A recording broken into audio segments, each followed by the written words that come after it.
Hey guys, welcome back to new video. তো আজকে আমার হাতে আছে আইফোন 13 Pro Max, এটা 256 GB। তো এটা লঞ্চ হয়েছে মোটামুটি অনেক বছর হয়েছে। তো আজকে এই ভিডিওতে আমরা এটার ক্যামেরা টেস্ট করব।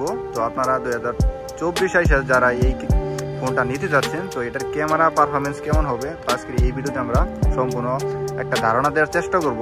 এটার আলাদা আলাদাভাবে আমরা ভিডিও এবং ফটো নিব, তারপর আপনারা অ্যাকচুয়ালি বুঝতে পারবেন এটার ক্যামেরা পারফরম্যান্সটা 2024 সালে আইসাও কিরকম পারফরমেন্স করে। তো চলুন ভিডিও শুরু করা যায়।